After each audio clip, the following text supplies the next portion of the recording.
Right, I'm just going to join the tank.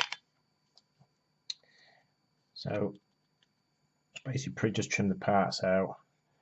Now I tend to put quite a lot of glue on the seam when I do a tank, because I want plenty of the plastic to melt to join the two halves together, because obviously when you rub it down you're going to rub most of the glue off anyway, apart from what's on the seam. So then the actual glue that you use, with the plastic that's melted, will actually fill the joint. The main thing what you don't want to do is to run your finger over the seam.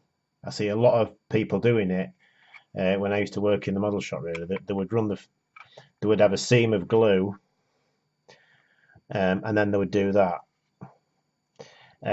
to clean the glue line off. Now, the problem with that is everything shrinks. So when the glue dries, the area will shrink back. Now, if you've smeared the glue off, pulled the glue away from that, as well as the plastic that's melted with the glue, you've leveled it off to the size of the tank. But as the seam shrinks, as it dries, it shrinks, and you'll have a line down the center of the tank. You can fill it, but it's another process that you can do away with. You might still have to fill it slightly, but you won't have as big a seam if you don't take the glue line off. So if you leave the glue, although it's hard not to take the glue line off with your finger, if you just leave it, it's going to look a right mess. But after it's dried I tend to leave it for a good day to dry. After you've left it for the day, the shrinkage is gone, and then you could just wet and dry, or whatever process you want to use to bring the glue line back down to the level of the tank. The other thing I've noticed is there's a really fine, well, you can see on there, fine marking for the filler cap. So what I will probably do is I will probably just lightly go over that before I start sanding it down, so I don't lose it, because obviously that's the positioning for the filler cap. So that's just another point as well on this particular kit. Not on every kit. Some kits have a hole or whatever, but I'll just probably lightly go over that a little bit deeper, just so it doesn't disappear when I'm filing it down.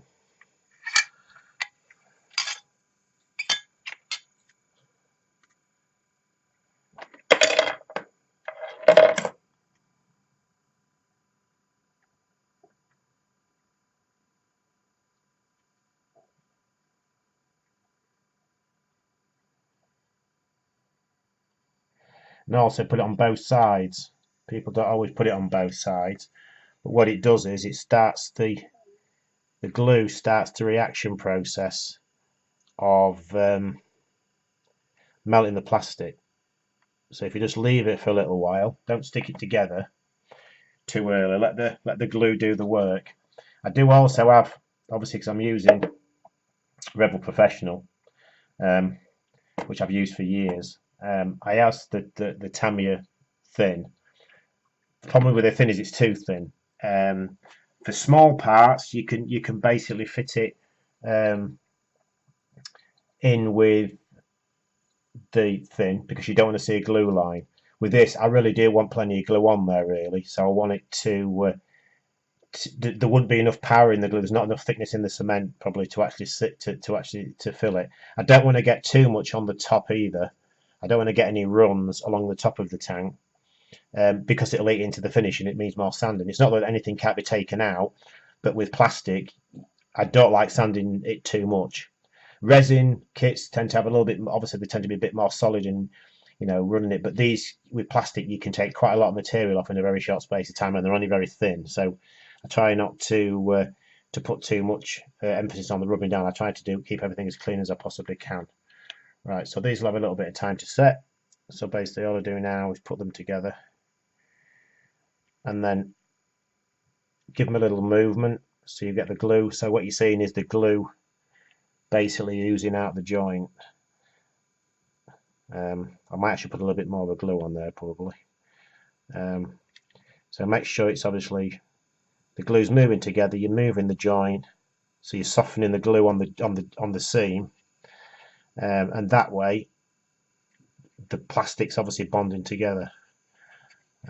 Yes, and I ain't cut the little bit of tab off for people notice I ain't cut that, but it doesn't really matter because I'm going to be adding a little bit more glue on there in a minute for the seam, and it'll all get rubbed down. So when you see the end result, you won't see that little knobble really. Sometimes I don't always cut the knobbles off, because if you cut the knobble off from the sprue, if you cut it slightly lower than the plastic, on some side cutters they cut it a little bit lower, then obviously when you come to sand it down, you're going to have a little indent in the plastic. If you leave that piece in, when you actually rub it down, it will file the edge off first. You should get a cleaner joint, you should get a cleaner seam. When this is finished, you should see no seam. It should just look completely, that's even before you primer it. You should see no seam. All you should just see is blue plastic either side. The plastic should basically blend in. So what I'm also going to do, just to make sure that I've got it, is just run some glue along the top.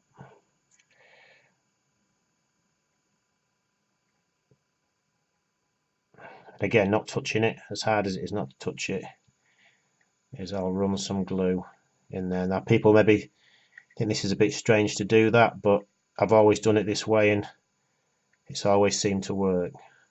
So not flood it, but obviously what that'll do is any shrinkage you're going to find, you're going to fill it with necessarily with glue. And now once that it looks quite wet and it looks like pronounced a little bit. In fact, I'm going to take a little bit of that excess glue off there.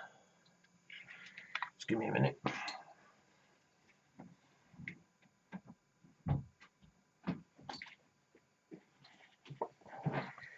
Before it runs.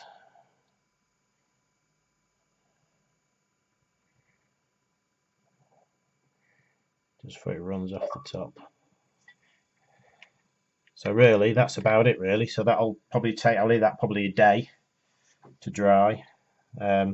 Looking at the side of the tank, there is some imperfections in the tank, so it's going to need a little bit more filling on the side. You can see that, and there's a little bit of a indentation there, so that'll all get carried on with when I get primer, and we'll stopper that up as well. So I'll show you that when I do that. But initially I want the tank together so I can fit it to the frame, to make sure the tank all fits to the frame, because the way this fits in the kit, the tank's meant to be glued together on the side of the frame. So the idea on the frame, the tank seats, there's a pin underneath the tank, and the tank sits into the side. So in theory, when the kit would have been finished, you would have seen the seam line down the center of the tank, which that's just a no-no for me. I can't be dealing with that. So in this way, the tank should still locate on them pins, but this is a time to make sure, because if you paint the tank and you get the frame painted and it's all ready, and then you come to fit the tank and it doesn't fit, then you've got problems, because you've got a painted finished tank and you're going to have to handle more than what you need. The whole idea of when I build a bike is I try not to handle the parts once they're finished being painted, is try not to handle them too much, because all you're going to do is make them look dirty, make them look grubby. So what I tend to do is once I've lacquered, this tank's lacquered, I will try not to touch it until it goes on the bike. So I'll let that dry, and then we'll come back to that, and I'll show you what I do on the next bit.